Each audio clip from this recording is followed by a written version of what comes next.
Board of Zoning Appeals for September 28th. Could we all stand for the Pledge of Allegiance, please? Allegiance to the flag of the United States of America and to the republic for which it stands, one nation, under God, indivisible, with liberty and justice for all.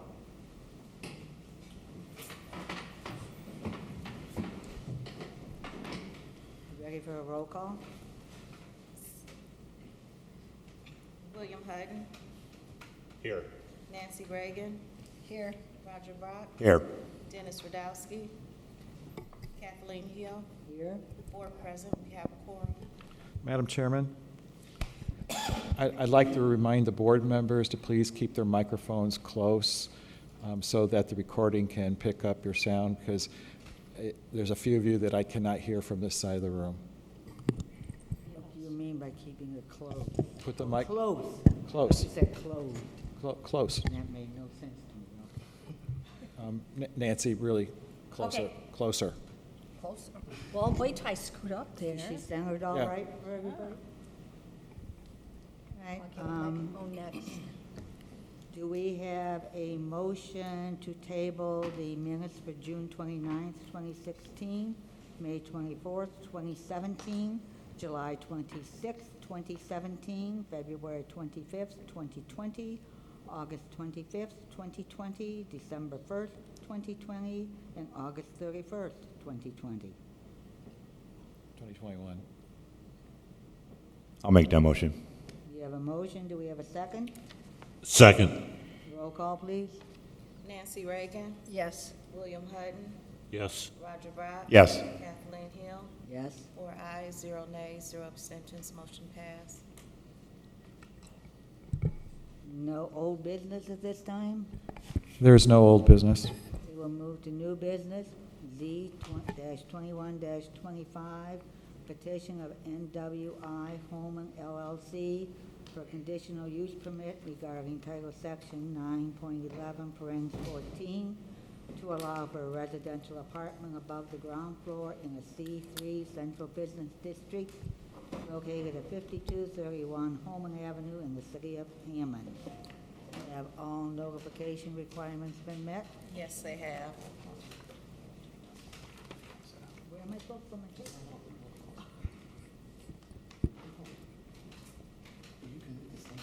What?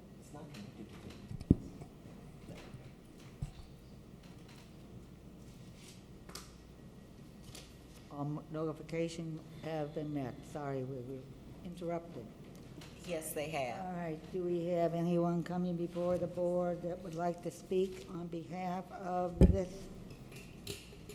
Good evening, Vianney, Madam how Chair. are you? Would you like I'm to doing state well. your name and your address, please? Absolutely. Scott Yaney, 9301 Calumet Avenue, Munster, Indiana, 46321. Thank you very much for entertaining us this morning and taking up the first case here. This is an exciting one for me, and I think lots of people who are assembled in this room and even other locations. First 20 years of my practice was on Holman Avenue, right across the street from the building we're going to discuss tonight. Many of you will know that as the Calumet National Bank building, Bank Calumet, eventually First Midwest Bank, and even before that, the First Trust Bank, but that was some years ago. As we know, this has been a center point of the downtown for many years, but unfortunately, the building itself has fallen on rather hard times in recent years, including substantial flooding in the basement that was unabated for a long period of time. I took a tour of the building before we got here this evening, and these folks that we'll hear from here shortly want to do a lot of work in that building and restore its vibrancy of the building itself and also that downtown district. And there's some exciting things going on in the district in general, but you'll hear about this building specifically. But to do any of that, tonight we're before this board seeking a conditional use permit. We are in the C3 Central Business District, and one of the conditional uses in that district allows for residential use above the ground floor. But to have residential use above the ground floor, we need your approval. So that's what brings us here this evening. And you see depictions of the property in our materials, and specifically I kind of referenced the supporting letter. You'll see where we're located in the Central Business District and our C3 zoning. I provided the aerials and the GIS for this building, but I think you all know where it is for many years, right? In a moment, Anastasia is going to come up here. Anastasia Fratto, who's very involved with this development, and is going to talk to you more specifically about what these folks have in mind. Alan Schachtman is here today, and he'll be able to answer questions for you.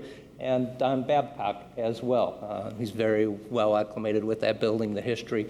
And these folks have done a lot of work to get to this point. They've been working with other representatives of the city on aspects of this project. And so as we come before you this evening, a lot of groundwork has been laid, but we now need your determination to go forward. And so that you have a better sense of what they propose rather than Scott come up here and tell you about it. Luckily, we have Anastasia, and with that, I'd like to turn over the podium to Anastasia to talk to you a little bit about what they have in mind. And then I'll come back and we'll talk about the factors we need to establish. If any of your people come before, please have them state their name and their address, okay? Thank you. Absolutely. Hi, good evening. My name is Anastasia Fratto. I'm a partner at NWI Development Group, and I'm also accompanied here by Alan Schachtman, who's also one of our partners here on our development team for this project. As Scott mentioned, we're really excited and really thrilled, frankly, to be at this point where we have this opportunity to stand in front of you all. It's a project we've been working on for quite some time. In being able to think about this great building, this iconic building for Northwest Indiana. And part of it, frankly, was the city is actually the one who put the vision out there for this building to be an adaptive reuse as part of their Jeff spec plan that they, I guess, embraced in 2019. And we had followed that and saw this great opportunity for not only for downtown Hammond, but for also specifically this building. The building was built in 1925. It's sort of an iconic building, not only for Hammond, but for the region. It's the tallest building in the city. And the way that the building was originally constructed, which is frankly very structurally sound, it fits well and works well for an adaptive use project like this. Over the course of the last few months, we have been working with the state of Indiana, and we're awarded an Indiana Economic Development Corporation awarded us a tax credit for this project, and we've also been working with the city of Hammond and their staff on a development agreement and also a TIF. The project overall, and I'll get into sort of the specifics of what we're looking to do here, but it's a $24 million project, and we have about just under 100,000 square feet, which would be converting to about 100 market rate apartments, and those apartments would sort of have a wide span and variety of units. Anything from a studio apartment will have some convertible units, which is a little bit bigger than a studio and a little bit smaller than a one-bedroom. You have a designated space for a bed, but it's not quite as large as a one-bedroom. We'll have one-bedroom units, and we'll also have some two-bedroom units. So the way that we've approached this building is sort of taking the existing structure and thinking about how to convert it. And if you've been in the building, as many people have, you remember the grand banking lobby on the ground floor, and that's a two-story lobby. What our vision and how we're envisioning that space to be is we have about 10,000 square feet of ground floor commercial on the first floor, and most of that would be an amenity for the residents. So that grand banking lobby we would use as a co-working space for the residents, which would really allow us to keep a lot of how that lobby looks like intact. And also be able to provide for roughly 2,500 to 3,500 square feet of retail. So of all the ground floor commercial that that's on the first floor, we're sort of allocating about 2,500 to 3,500 square feet, and the rest would be some common space and co-working. When you get onto the second level, we're planning a fitness center, and we're also planning some residential units on that second level. And then floors 3 through 9 would be what we call, I think in our submittal package, your typical floor plans, which would be all residential. We'd have some balconies. That was a request from the city, so we've been able to incorporate some balconies in our plans. Specific to the south and east facade, we would not be putting any balconies on the limestone facade corners. It would just be in the back and sort of the side of the building. Our building scope here, as far as what we're doing from a construction standpoint, it would be all new mechanical, electrical, all new plumbing. We would have new elevator equipment, new windows on the floors 3 through 9. The first floor and the second floor, we will be restoring those windows. There's also some really beautiful bronze work on the outside of the building that we will be restoring as well. We will be making some significant repairs to the exterior to sort of restore that and keep that in good shape moving forward. And some of it has just been, as Scott mentioned, this building has been vacant for 5+ years, actually almost 6 years now. And it just sort of has gone a long time without any repairs. And so that is part of what our scope is here. And all of our units will have modern finishes, including stainless steel appliances, quartz countertops, luxury vinyl plank flooring, and we will also have a washer and dryer in every unit. Part of the work, and a lot of the work that's gone on in sort of making this a viable project to take this building and convert it to residential is making sure that we have enough parking for our residents. So we've been working with the city of Hammond, and the parking lot, which is shown in the package we submitted across Fayette, just across the street from our building, we will accommodate for the parking for our residents. That will be secured. It will be lighted and gated for the residents as well. And we will also be adding some striped crosswalk to ensure some great connectivity from the building to the parking. The building will be professionally leased, managed, and operated. In addition to the fire safety elements we discussed in the submittal package, the building will provide a robust personal security, including cameras at entry locations, elevator lobbies, stairwells, and anywhere else significant, frankly, that we would need that. We'd also have building security system, which would allow for controlled entry for our tenants, guests, and vendors, as well as the common area in the commercial. So this is really going to be, I would say, in sort of today's age, as far as technology-wise, this will be, it will certainly meet or exceed the standards of what people are looking for in this type of building when they're living in these residential units.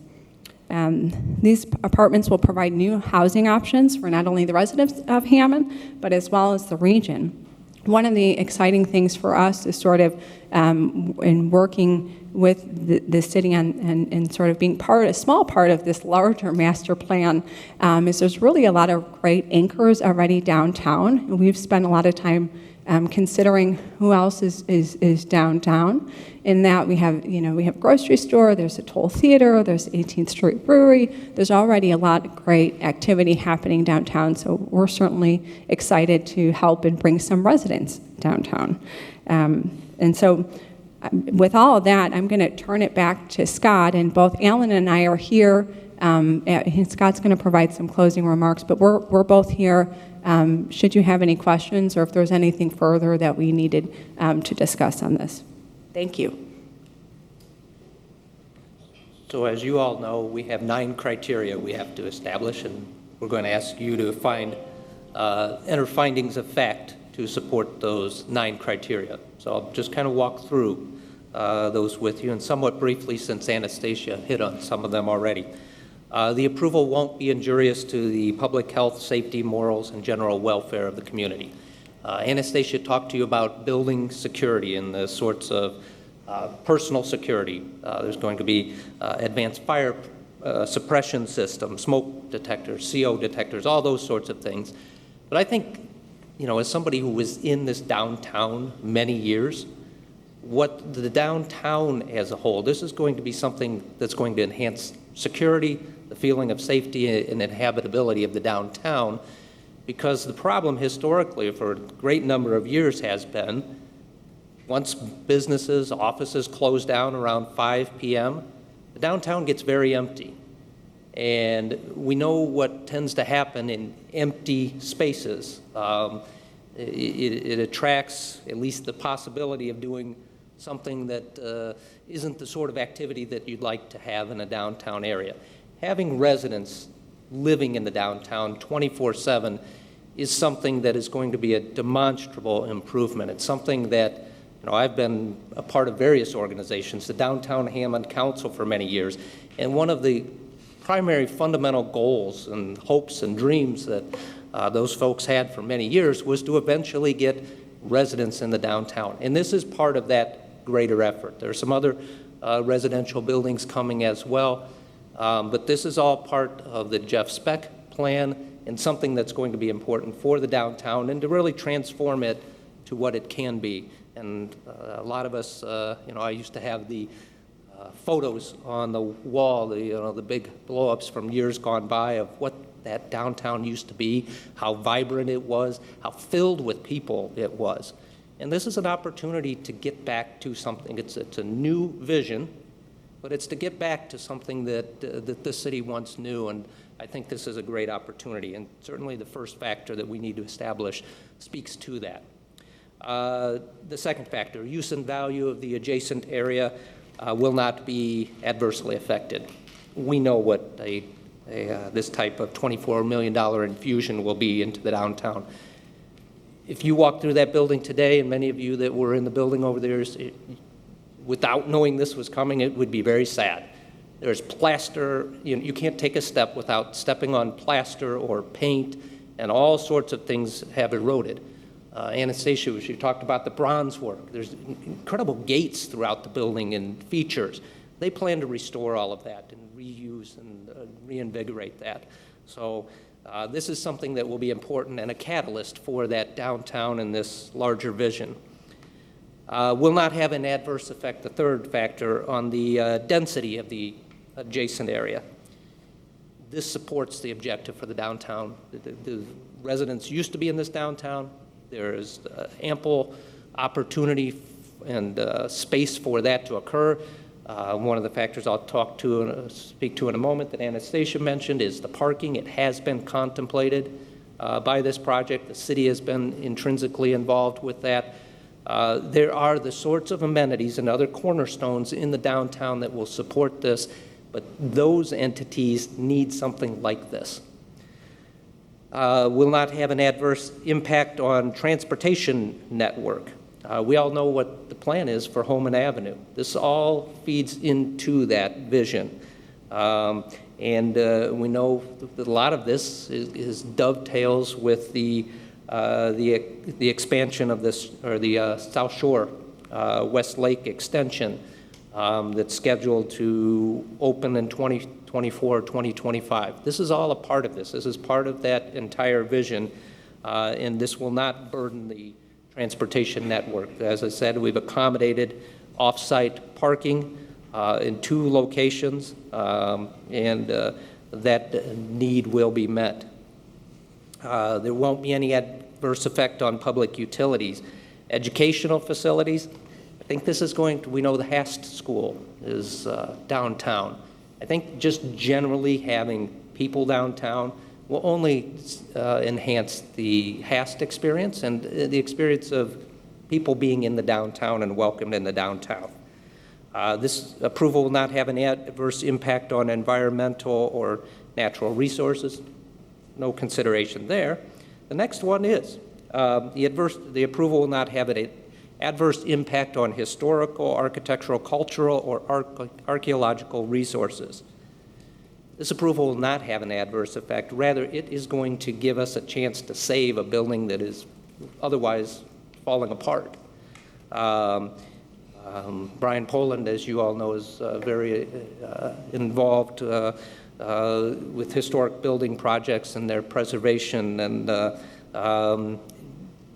pointed out and pointed us to the fact that this is on the registry of the Indiana Historic Sites and Structures. It's in that inventory that's listed, and it's listed as an outstanding building. This is something of value to Hammond and of value to the larger region, and maintaining this historical facade, the type of revitalization and restoration that these folks want to do, is going to be able to let us maintain a unique and iconic structure in downtown Hammond.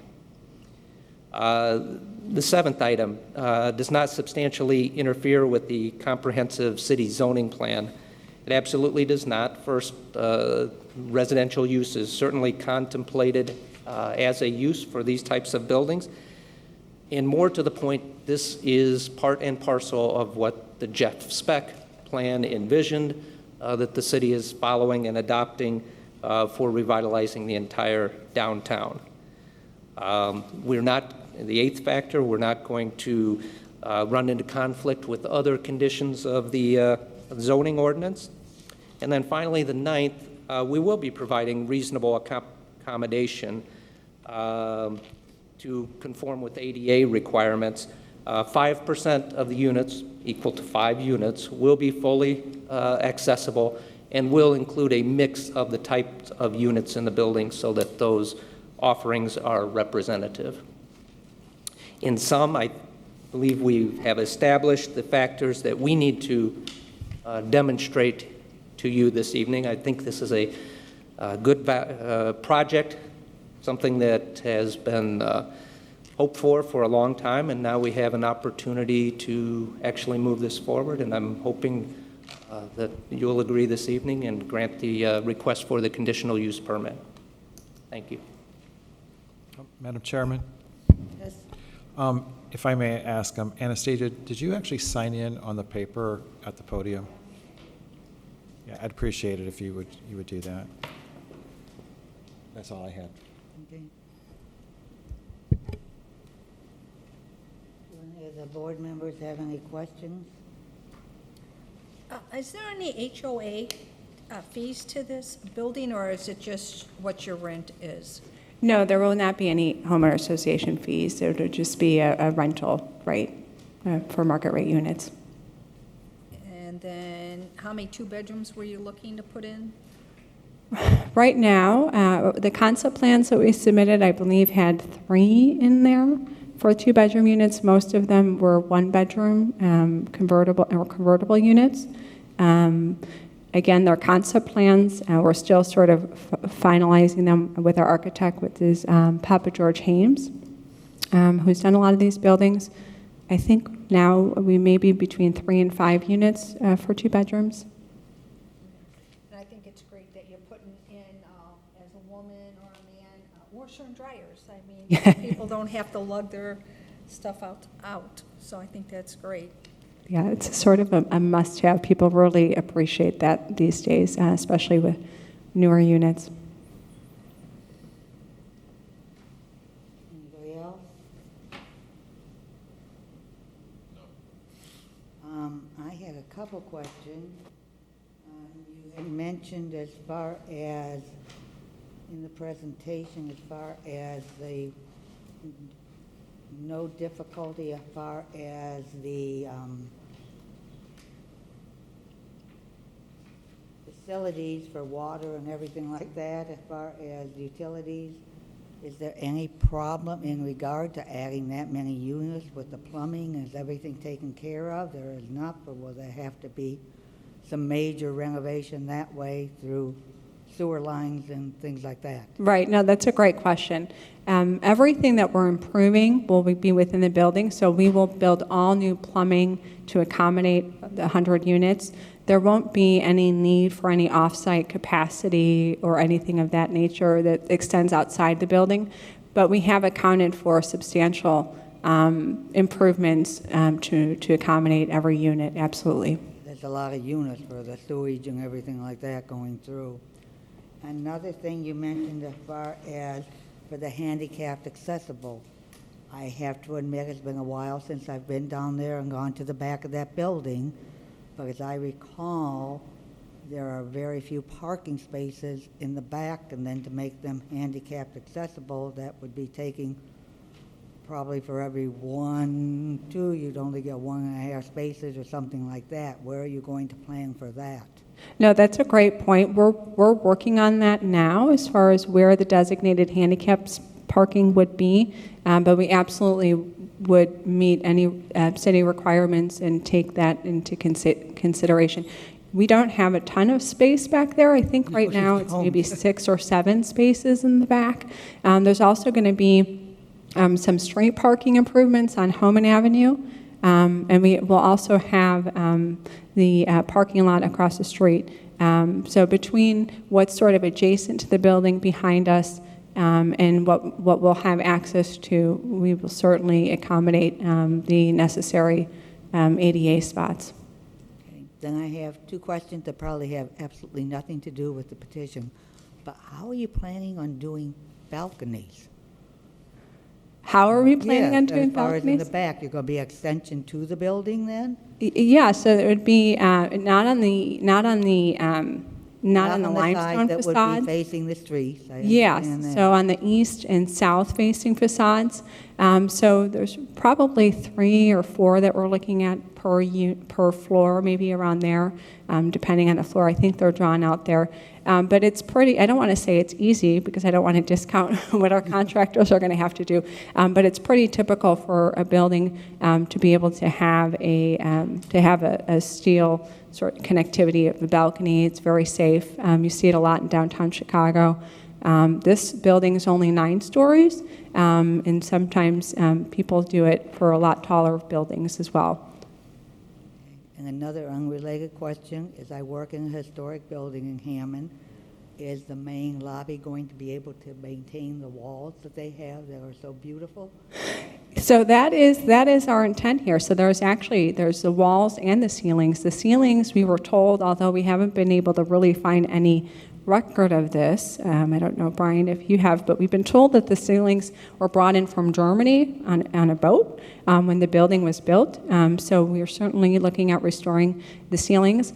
A lot of the limestone and some of the wall that you're referring to, unfortunately, if you were to walk in the building today, you'd see a lot of that is sort of come off.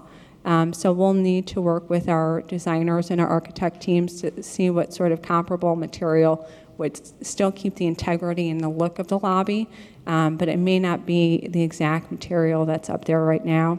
Apparently, there was, in addition to the water being flooded in the basement, there was also a pipe that burst because the utilities weren't on.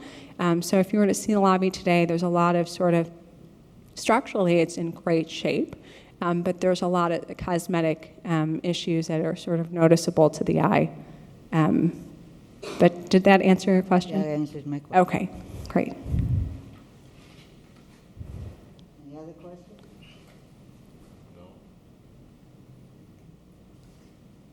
Dan, is any other things you'd like to add?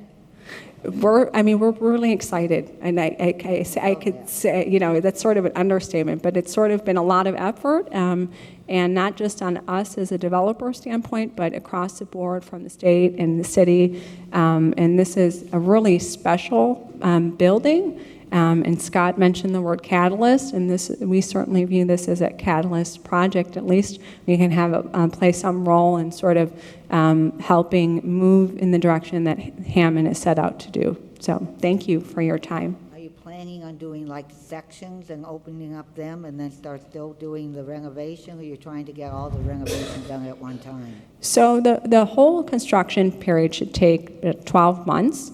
So usually you'd start your any demolition that you would need to sort of fit your units, but at the end of the day, there's not going to be a huge lag time between when some units are opened versus other, maybe a couple months, if that. So we're planning on being fully open by spring of 2023. And we're planning on starting by the end of this year. At least it's inside. Pardon? At least the renovation's inside, and that's... Yes, this is true. Yeah, the exterior glazing and all that would have to wait till the spring, but at least there's a good chunk of demo that needs to happen just with everything that's in the basement and things like that.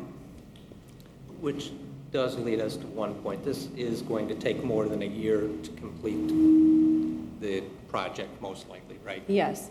So we may have to come back to you all for an extension, but they're going to start the work this year, and they're going to be working with alacrity toward that end. But I don't know that we'll get it done within the year or so. Have you So we have requested, to as come far back. as with Mr. Poling or anyone, to get an extension at this time for the approval to begin with?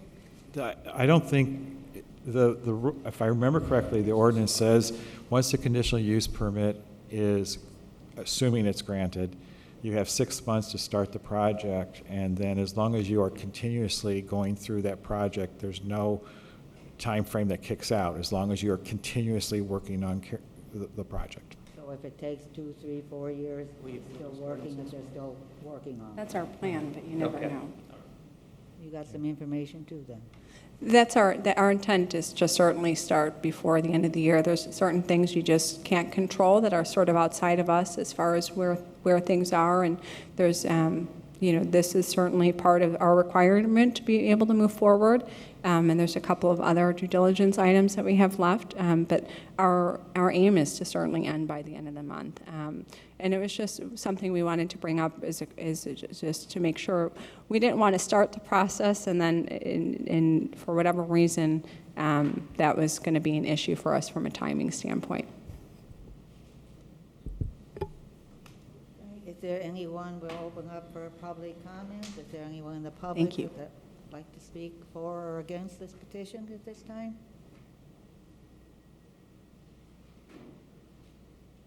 Would you please come forward, state your name and address? Okay. Right now, we will make your comments, and we'll listen to all the other comments, and then after the end of the public expression, then the petitioner will have the right to talk and address them. Okay, thank you, Madam Chairman, and good evening, board members. Pete Torres from the 2nd District Councilman, Hammond 2nd District Councilman.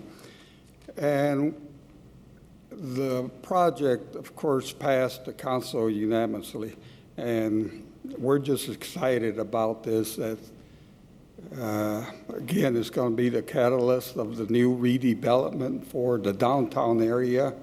$5 million has already been approved for the redesigning and infrastructure and all the other aesthetics things that go along. So I speak for the council. We saw no fault with this. They have a sound plan for this project. Of talking to the administration, the mayor, of course, they support this. So I don't see why we can put this on fast forward and speed it up so we can start breaking ground and they can get their permits and the project can go on. Thank you, Madam Chairman. You signed in? I will. Okay, thank you.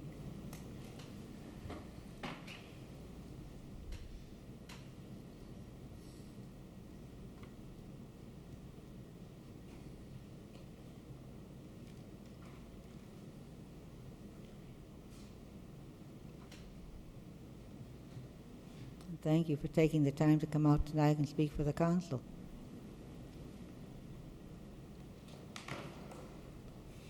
Anyone else? Anyone else? Then we will close this period of public comments.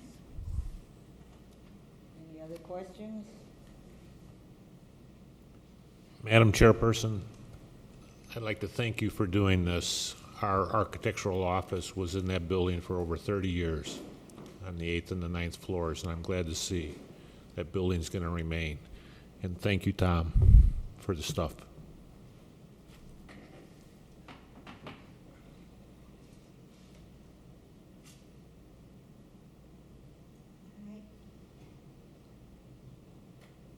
We have a staff report.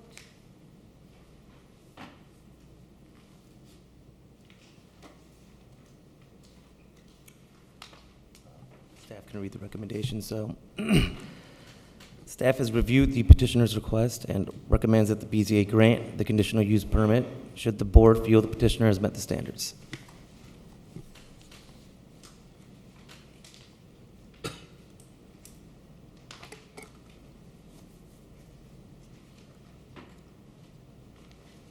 All right, we also have some questions to address.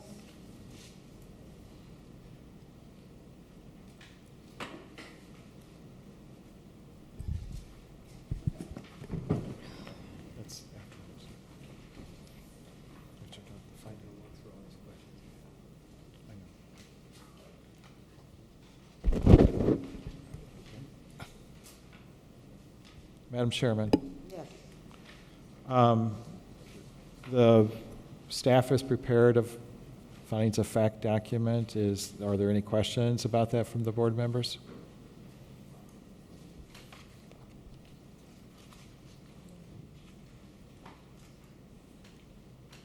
Any questions?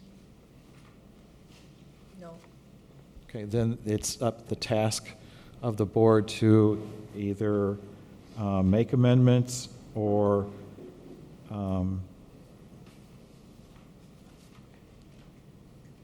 go on to the adoption of the staff report as amended and the findings of fact as amended, as presented as the official findings of fact. Okay, do you see a need to address Mr. Yaney's findings of facts or his comments at this time, or that would? That is up to the board. If you want, again, the staff are prepared a findings of fact. If you wish that to be the official word of the board, that is your choice. Otherwise, if you wish to amend that document in some manner, then that is your choice too. All right, what's the pleasure of the board?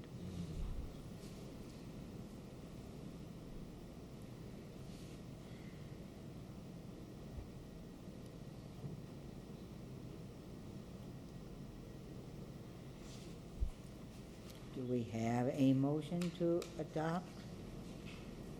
I'm going to make a motion that we adopt the finding of facts by the staff report And the staff report with the recommendation? with the recommendation. I'll second that. Roll call vote? Clarification of the motion. You said adopt the staff report and the proposed findings of fact Presented. as, They were presented. okay, no. Are you saying as the official findings of fact? Yes, as the official Okay, finding. I didn't hear those words in your motion. I did. Okay, and we also, as far as adopted the staff report with the staff's recommendation. I understand that, but I thought the motion was incomplete. Did every board member understand the motion that was made? Is there a second? So for documentary purposes, please restate the motion.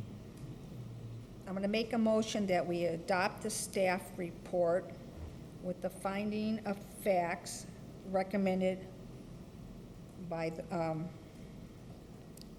staff report. As As the amended, as the official findings of fact. I was going to say not amended, a finding, official, a finding of facts. Correct, thank you. All right. Do you have a second? I'll second. Do you have a roll call vote? Yes. Roger Brock? Yes. Nancy Reagan? Yes. Kathleen Hill? Yes? Four ayes, 0 nays, 0 abstentions, motion passed. Good luck. Madam Chairman, you have the second motion you need to make. Oh, we could wait. Might give you the final approval, right? Yes, Might help ma'am. you drastically? Okay, all right. Do we have a motion in regard to the conditional use for Z 2125?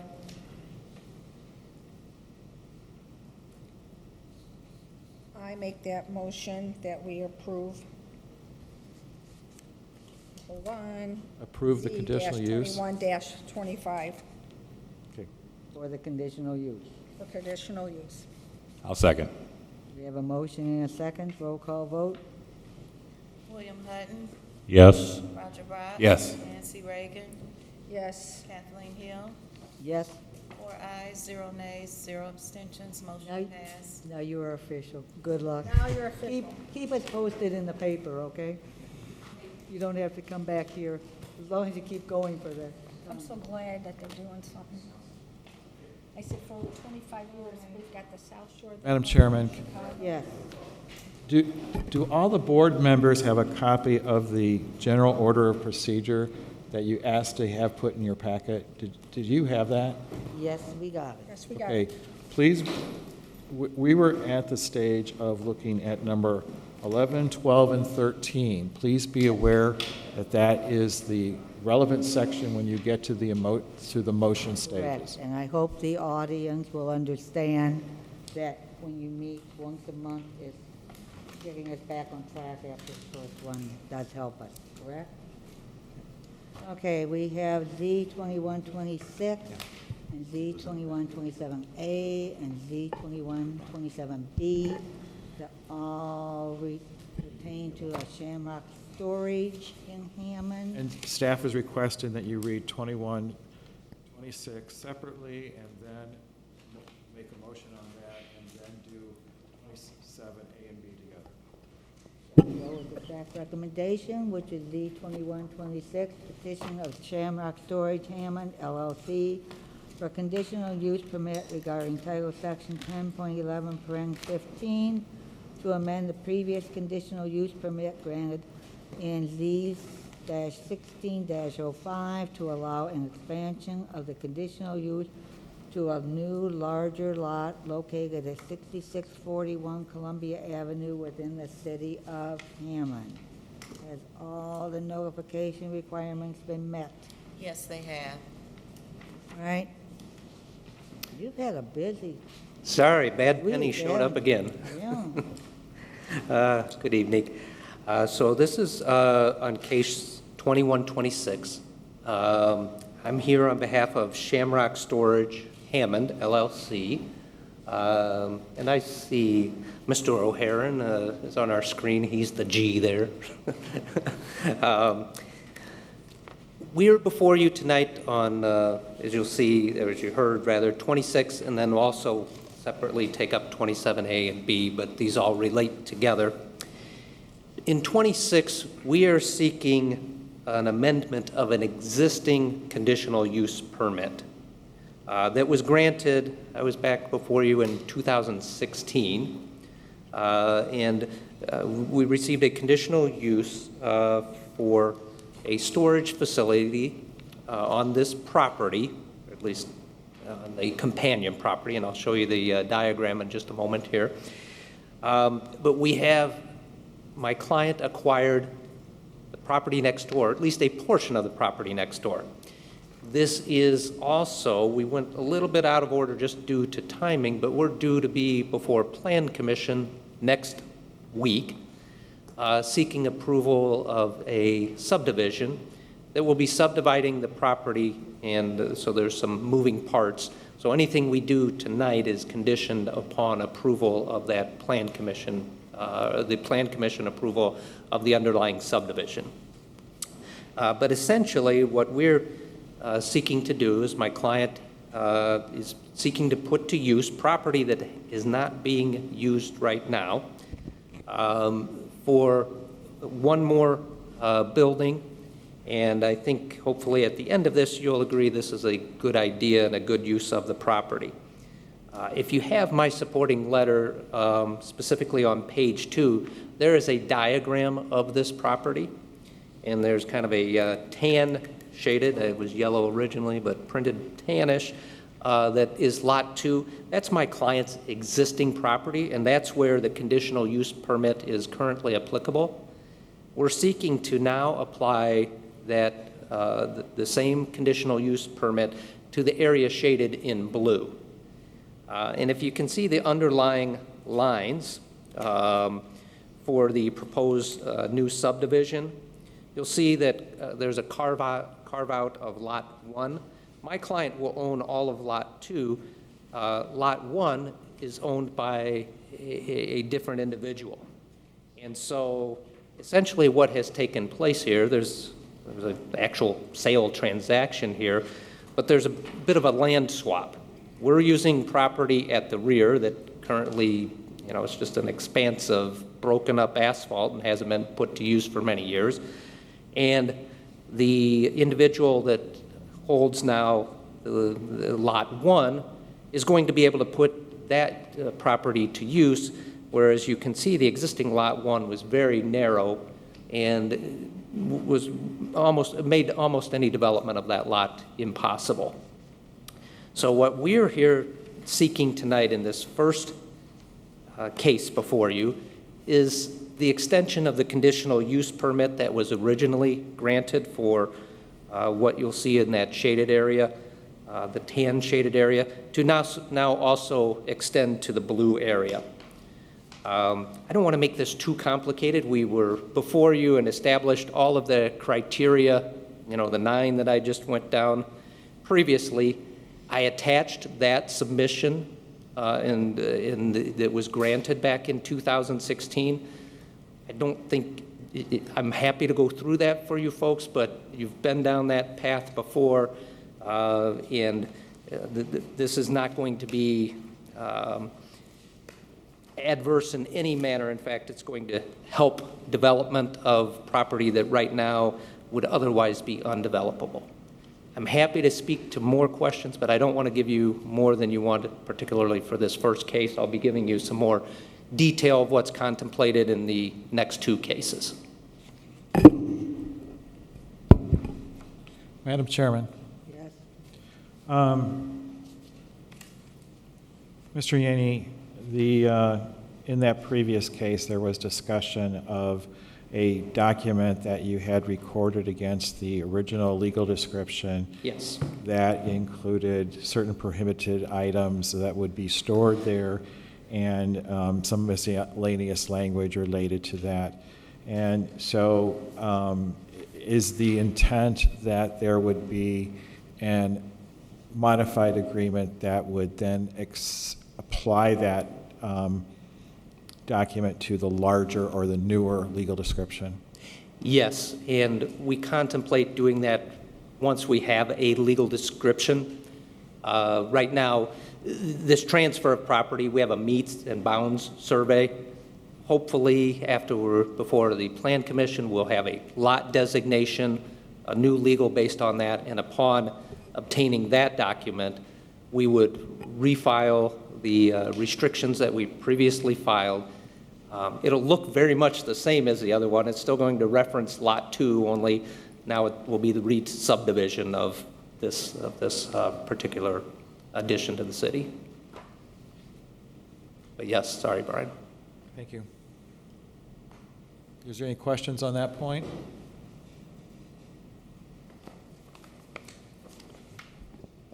Any questions in regard to anything else? I did notice as far as there would be Sunday hours, and this would be a new addition as far as from the last time this was done. Page 6 of 9. So this is the existing Cube Smart. I don't know if you've seen what they've done out there. Right. It'll be an extension of what goes on there right now. So yes, they do have Sunday hours. Okay. They presently have the Sunday hours. Yes.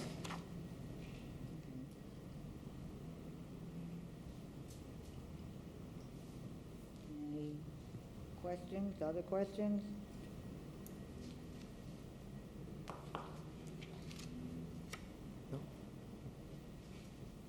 Move to public expression. Anyone in the public like to speak for or against?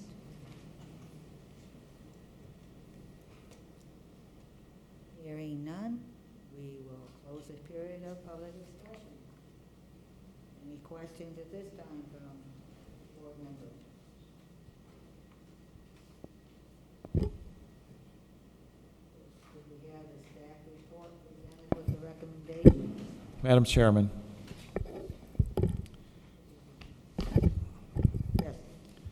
the staff makes a report that they have reviewed the petitioner's request and recommends that the BZA grant the amendment to the conditional use permit should the board feel the petitioner has met the standards subject to the following conditions. One, the approval of the BZA cases of Z2127A and B regarding the two developmental variances. Approval of the re-subdivision plat by the Plan Commission. And 3, I am amending the report to say, and the applicable conditions as was adopted under case Z1605. Do board members have any additions to the proposed findings of fact presented by the staff?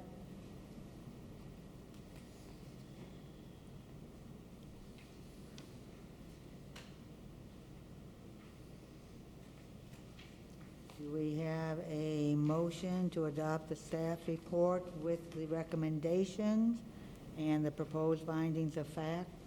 The staff report is as amended.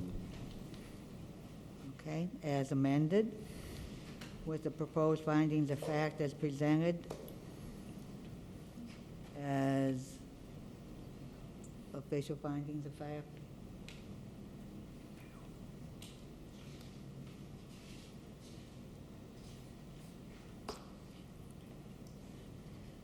I'll make that motion to adopt the staff report as amended as the official findings of fact.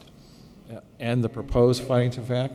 Yeah, proposed findings of fact, yes. And the proposed findings of fact as the official findings of fact? Yes. Both together, yes. Both together, yes, sir. I'll second that motion. We have a motion and a second. We have a roll call vote, please.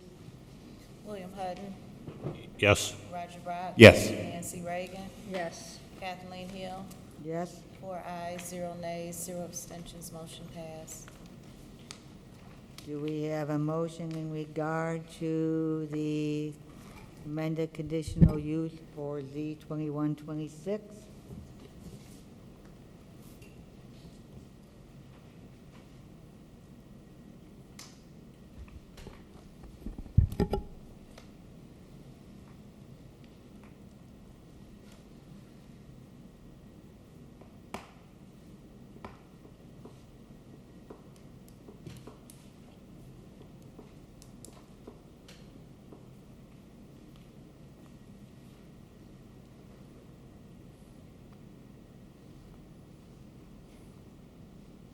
Do we have a motion to approve the amended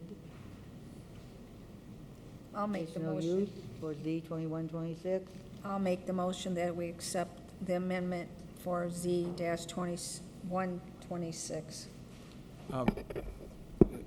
If I may, the motion should be that you are going to approve the amended conditional use permit subject to the findings of fact.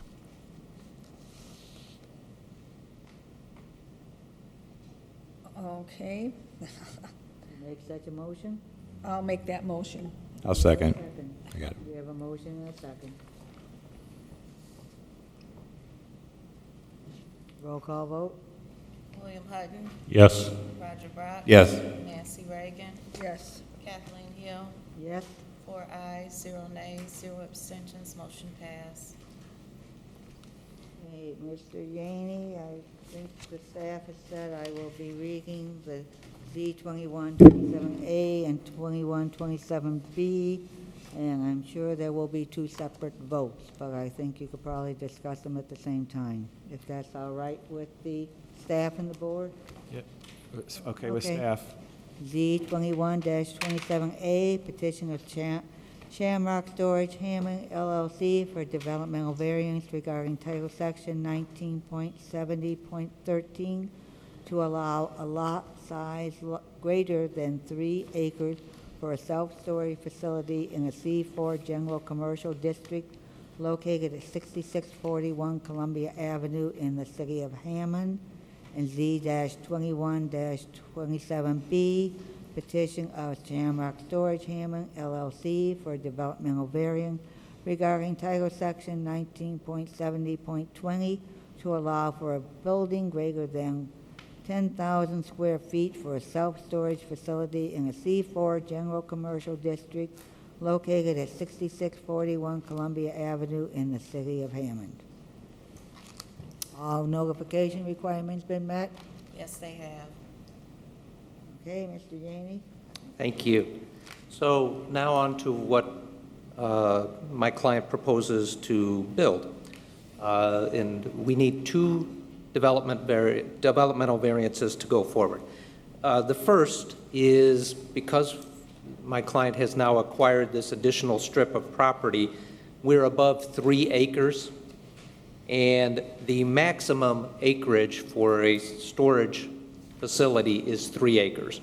We'll now be at 3.71 acres, and so the first developmental variance we're requesting is to be given permission to develop a site, a self-storage site that will be 3.71 acres, which is greater than the 3-acre requirement.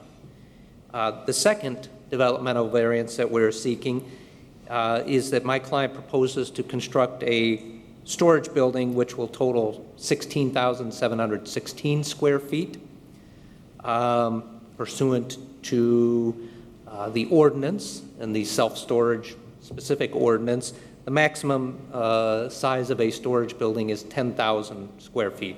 As we'll look momentarily, the existing building, one of the existing buildings is much larger, and then there is an existing outdoor building that's a little bit smaller, but I think we'll see here momentarily that this building will fit in nicely with the overall plan. I don't know if you had a chance to look at the photos or even my supporting letter on page 15, but it shows what has happened in response to these boards, or this board's approval. This was the old Stardust Bowling Alley, and when I was before you in years past, I was talking about how we were suffering from a vacant building, an attractive nuisance, unkept parking lot.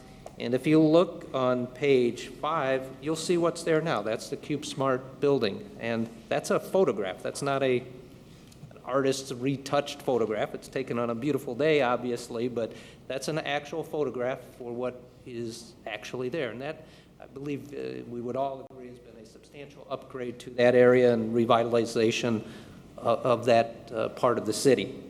And so I think my client has established to you, and especially if I was out there on that site today, because I always like to see one last time before I appear before you all, if there's anything I need to know that's going on at the site, and also to get a better understanding.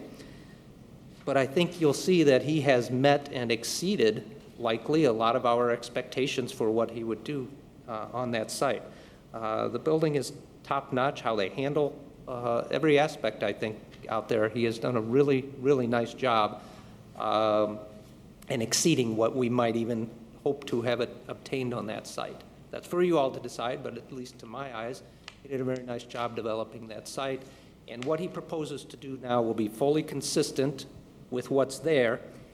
And what he's proposing to do, you probably won't even be able to see, just due to its location, that ultimately is going to be behind another, hopefully another retail building that's not currently there. I don't know if you all were here. Well, yeah, I guess you all were here back in 2016, but we had a spirited remonstrance that day. The owner of the Legends Bar was somewhat opposed to this plan. We're now working hand in hand with the owner of that property, and that existing bar had kind of fallen into disuse, had gone vacant, and now, as I referenced in my first presentation, there's a new owner, and we have worked to give that owner more property from ours, and utilize property that right now isn't utilized, and it's just an expanse of asphalt back there that is pretty much otherwise hidden from view.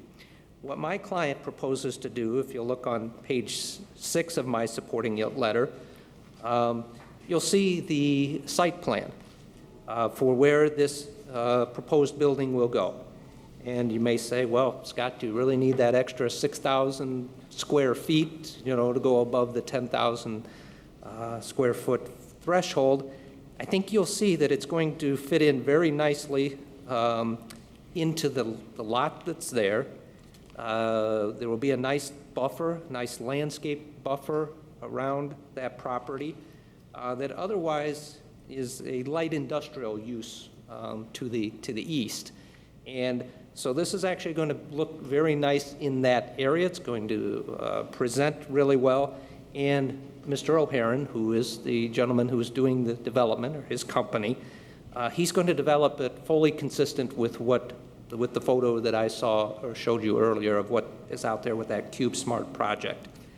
There's been a lot of work done on this site plan, and to make sure, first, that the underlying subdivision that's proposed fits with all the requirements that we can meet with the city. Mr. Poland and I have worked back and forth on this project for probably the better part of a year trying to sort this out, and we've now got something that I think works very well. And this building, I think, fits very well within the allocated space. Otherwise, this property is pretty much useless. And allowing us to exceed the 3-acre threshold, it just allows the full functioning and use of this property.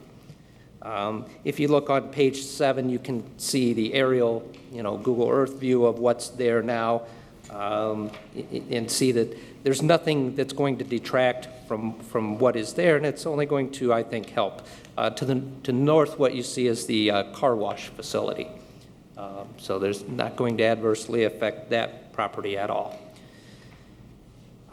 We have a set of criteria that we need to establish for a developmental variance. Familiar won't be injurious to public health, safety, morals, and general welfare of the community. Mr. Poland talked to one of the items that we have addressed, and that is a commitment of certain activities that will not take place on that site. That's a recorded commitment that runs with the land into perpetuity, so long as this is used for storage. Additionally, this property is very well monitored. If you were to go there now, you would see that access is very well controlled and regulated. There are employees on site. This is sprinkled. This property is very well maintained. All of those existing safety attributes will simply be carried forward to this particular building that my client wishes to develop. There's computer surveillance and codes and all sorts of attributes here to make sure that this is absolutely a safe and secure facility. Otherwise, my client won't get customers. Ultimately, for people to put their valuable belongings here, they need to feel welcome, safe, and secure, and that's a big part of what they do and why they do it. Neither the maximum acreage nor the building size will pose any particular safety concerns. We did pay particular attention to the ability of a fire truck to safely access these buildings. The drive aisle is in conformance with the requirements of the ordinance. It's sufficiently large. These units only open on one side, so we don't have competing openings across the drive. We will not adversely affect the surrounding properties. Rather, we'll be putting to productive use a property that is not currently put to productive use. The strict application of the terms of the zoning ordinance would result in practical difficulties in the use of this property. I talked to you about this in the past. We've kind of moved on to a new model of self-storage facilities in recent years.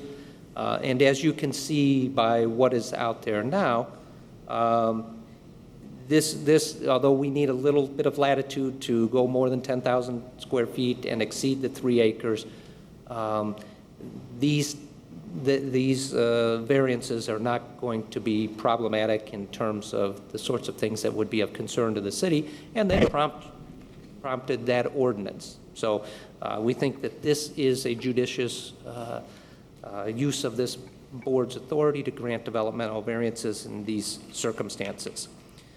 So based on all of these factors, I'm hoping you'll conclude that these developmental variances are reasonable in scope, and hope that you'll grant the relief sought in case 27A for the acreage of greater than 3 acres, and in 27B for a building that will exceed 10,000 square feet. Thank you. Thank you.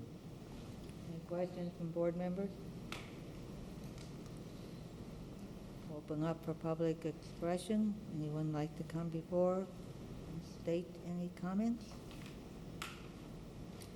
Hearing none, we will do Z2127A for a developmental variance for a self-storage facility larger than 3 acres. Could we have the staff report?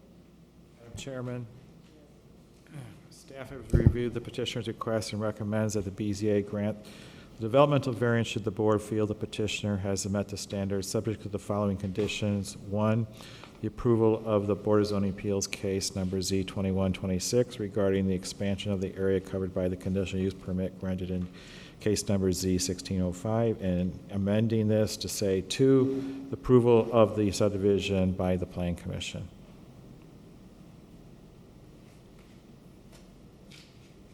Thank you, Mr. Poland.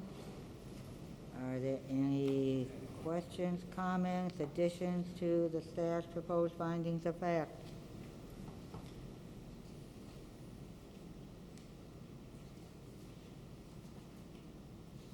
Do we have a motion to adopt the staff report as amended and proposed findings of fact as presented as the official findings of fact for Z2127A?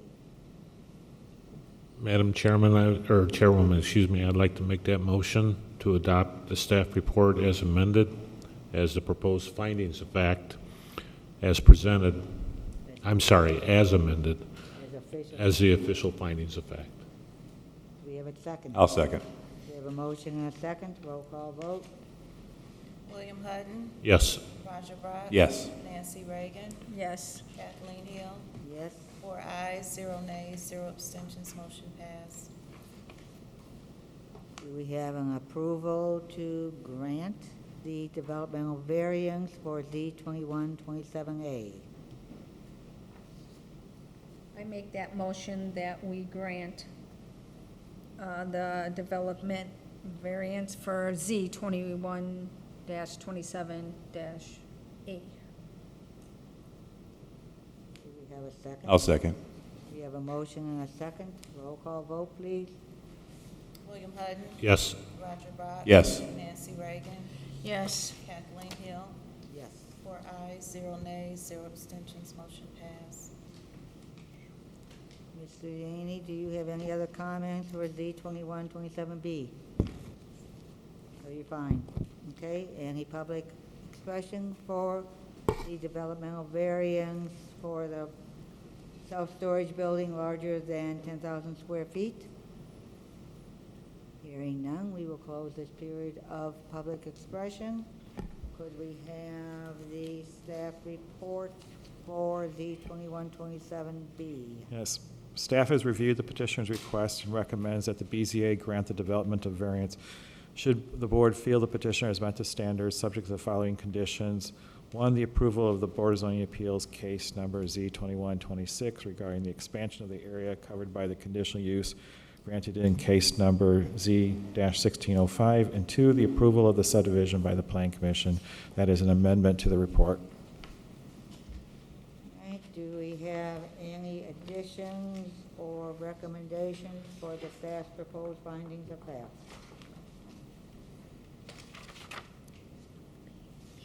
Hearing none, do we have a motion to adopt the staff report as amended and the proposed findings of fact as presented as the official findings of fact for Z-21-27B?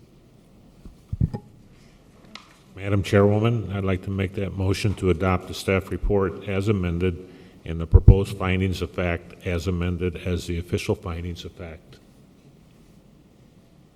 All right, do we have a second? I'll second. We have a motion and a second. Roll call vote. William Hutton. Yes. Roger Brock. Yes. Nancy Reagan. Yes. Kathleen Hill. Yes. 4 ayes, 0 nays, 0 abstentions, motion passed. Do we have a motion to approve the developmental variance for the self-storage building larger than 10,000 square feet for Z-2127B?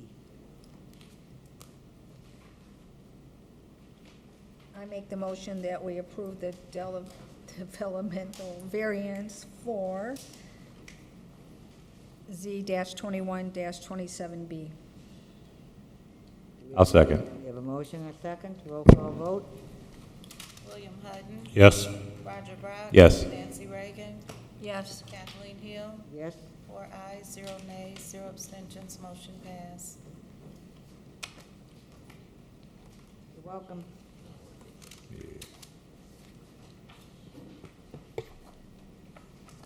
We now have Z-21-28, a petition of Encore CW LLC for a conditional use permit regarding Title Section 10.11, Parens 4, to allow for a development of an express car wash with a drive-through component in a C4 General Commercial District located at 7855 Cabela Drive within the city of Hammond. Have all the notification requirements been met? Yes, they have. Do we have a petitioner at the time? Would you like to state your name and your address and sign in, please? Good evening, Madam Chairman, board members. Thank you for your time tonight. My name is Chris Kane. My address is 12137 West 159th Street, Suite 102 in Homer Glen, Illinois, 60491. And I am before you tonight seeking the conditional use for express car wash with a single-lane drive-through component for a new car wash development at the Cabela's outlot off of Cabela Drive. We've been working with staff for about a year now on this project and have gone in front of the Redevelopment Commission and Planning Commission to this point.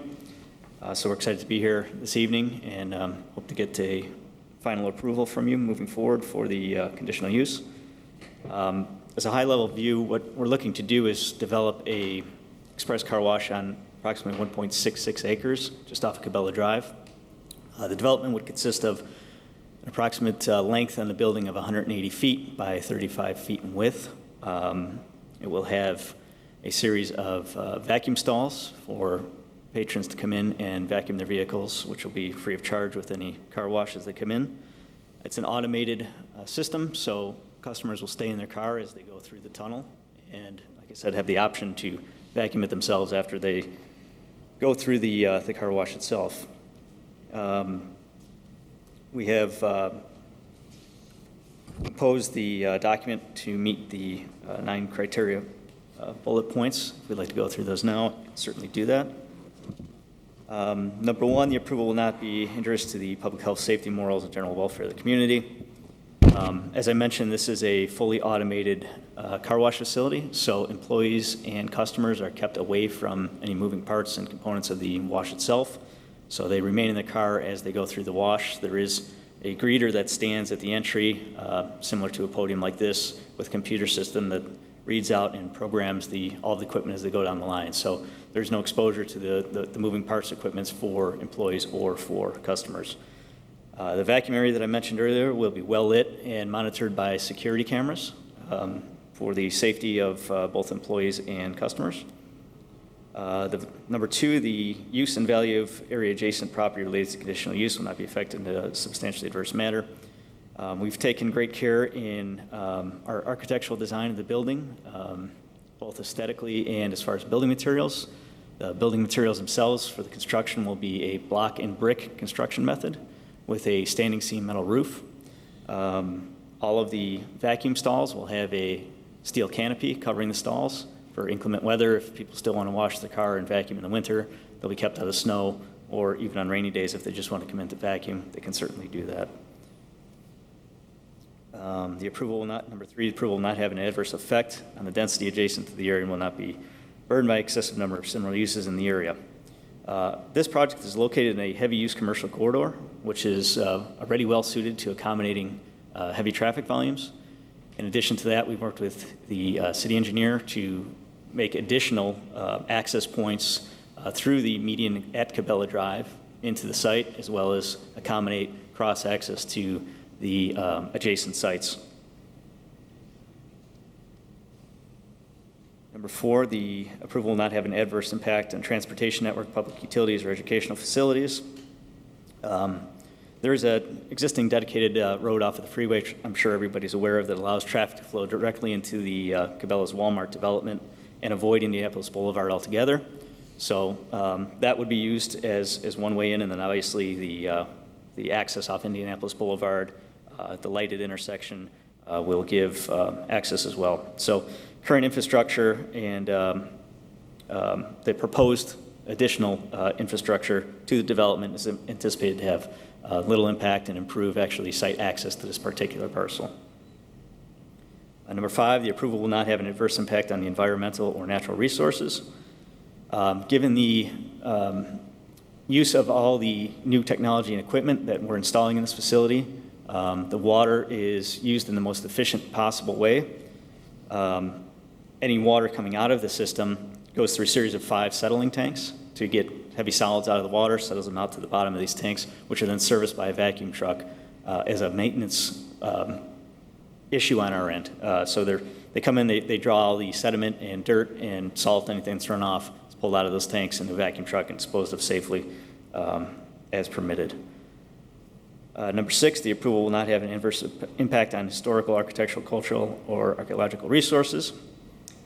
We've designed this project to not only complement, but hopefully enhance the surrounding developments that are currently there, and ideally set the tone for, as I mentioned earlier, some higher end building materials, brick and block construction, rather than anything precast, and like I said, a standing seam metal roof to complement that. We did a pitched roof rather than a flat roof because we feel it's more interesting and has a better look to it.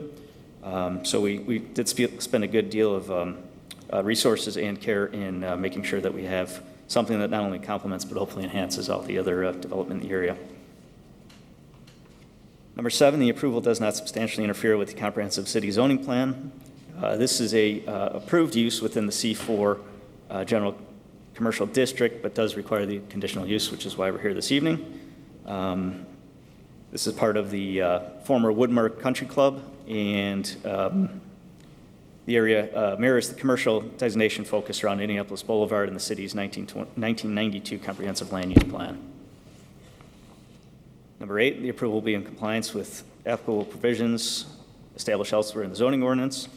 Over the past year, as I mentioned, we've worked with staff to get up to, make sure that we're up to speed on all of the ordinances, 8514 and its amendments. We currently are still working on a sign package with staff to bring that up into ordinance based on our planning commission takeaways, which was just 2 weeks ago. And number 9, the approval will provide for reasonable accommodation for pursuant to section 24.53. This use is outside of the Fair Housing Act, so we really didn't have any comment there. Happy to answer any specific questions anybody has. Or on this car wash, one is, when they pull in, how wide is the lane for the cars? And is there 1, 2, 3 gates, one gate for the cars to go in? Sure. So there's 3 gates on the submittal plan set that we provided. There is a site plan, and the lanes are 13 feet wide apiece. It is a 3-gate system, so each lane is 13 feet wide up to the gate, and then it goes down to a single lane after the gate as you approach the building. The opening on the door to get into the building is actually 12 feet. Standard is 10. We make it 12, a little bit wider. It's a little bit more comfortable. And is this car wash gonna be like some others where you just go and get your car washed, put your money in? Or is there gonna be like a monthly VIP where you It'll have the- actually can go each month and go how many times that you would like to go? Sure. Is there gonna be a set rate for that? Yep, so the ability to do a single wash per use on demand, or the ability to sign up for a monthly membership is both offered to any customer. Thank you. Sure. Any other questions? Open up for public expression. Anybody in the public like to make any comments, for or against? Hearing none, we will close this period of public expression.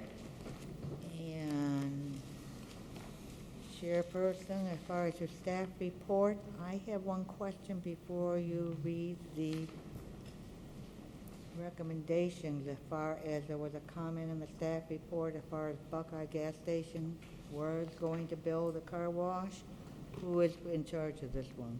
You or? I can answer the question. Okay, and has that part been terminated as far as when they were granted anything?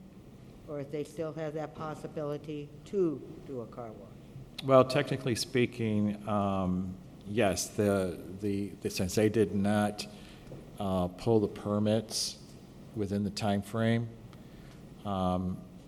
to build the gas station in general, and the car wash, so yes, in that sense, then the conditional use has expired. So if they would want to do one, they'd have to come back Yes. for that. Okay. All right. Could we have the staff report then? Okay, read the staff recommendation. Staff has reviewed the petitioner's request and recommends that the BZA grant the amendment to the conditional use permit. Should the board feel the petitioner has met the standards, subject to the following conditions: 1, approval of the final designs of all signage is granted by the city planning staff, and 2, approval of the lighting plan and other technical details by city staff. Any other amendments to it, or is that it? Okay. Any additions, comments in regard to the staff's proposed findings of fact?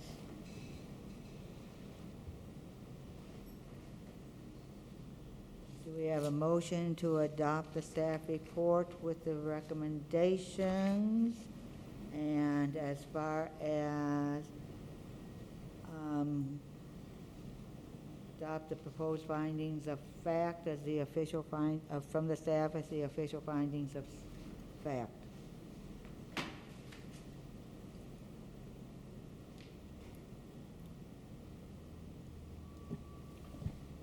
Madam Chairwoman, I'd like to make a motion to adopt the staff report as amended and the proposed findings of fact as amended as the official findings of fact. With the recommendations. Okay, do we have a second? Second. We have a motion and a second. Roll call vote. William Hutton. Yes. Roger Brock. Yes. Nancy Reagan. Yes. Kathleen Hill. Yes. 4 ayes, 0 nays, 0 abstentions, motion passed. Do we have a motion to approve the conditional use for the automatic automobile car wash from Z21-28? I'll make that motion to approve the developmental variances and conditional uses of Z2128. I'll second that. We have a motion and a second. Roll call vote. William Hutton. Yes. Roger Brock. Yes. Nancy Reagan. Yes. Kathleen Hill. Yes. 4 ayes, 0 nays, 0 abstentions, motion passed. All right, good luck. Any commissioners' comments? No. Any staff comments? Just to remind everybody that we will have a meeting at the end of October. What's it about? It is October 26th. What did you say, Nancy? I said, what would that be so far that you know? I'm working with a development that is adjacent to this car wash, and Okay. they need plan commission approval and a conditional use permit. So have they gotten all the information needed I to have- be able to do right now I it? have- Because it should be the deadline, correct? They will be on the agenda in October. I am so happy what is going on with the downtown of Hammond.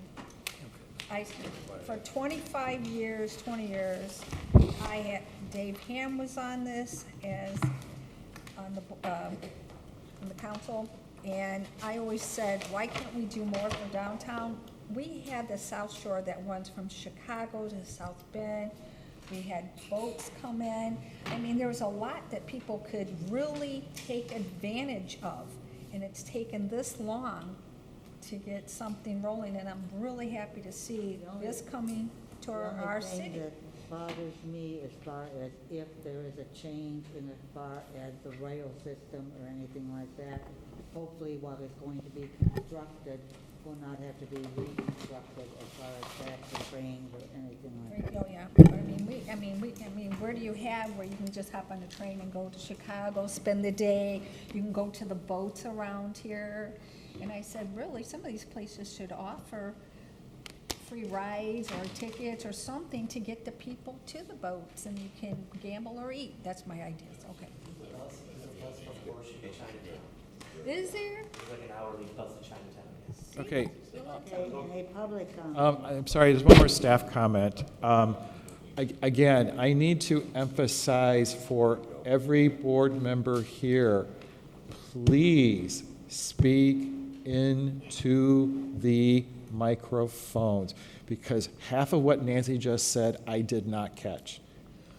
You don't need to repeat I'm it. not repeating it anyway, but, I got the gist of what you said, Nancy. thank you. But I'm saying to everybody, please speak into the microphone. Oh, I thought you were going to. All right, I we thought will you were do going that. to say Thank she's you, off Brian. the agenda because she didn't say anything at the commissioner's comment. It's too close, it's probably not right. Really? Okay. All right. Will you make a motion to adjourn? Hearing, I'd like to seeing make no- that motion. No public comment. That's We'd a like to wish fast- everybody a happy Halloween. Yes. And we have a He's motion to already adjourn. in his Oh, costume. do we have a roll call Take that vote for a costume motion off. to adjourn? You're too early for that costume. Yeah. Second. We already did All it. eyes, go. He forgot to take his costume off. We knew that was coming. All right. Let's head out. Did everyone sign the timesheet? Has the meeting been adjourned? Yes, Yeah, we made it. we adjourned it. I didn't hear it either. Oh, speak into your microphone, and would you please adjourn the meeting? I will officially adjourn the meeting then. How's that? Do it. You gotta do it again. Bang the gavel. I don't know, why can't I? Please turn off the microphones. How do you turn them off?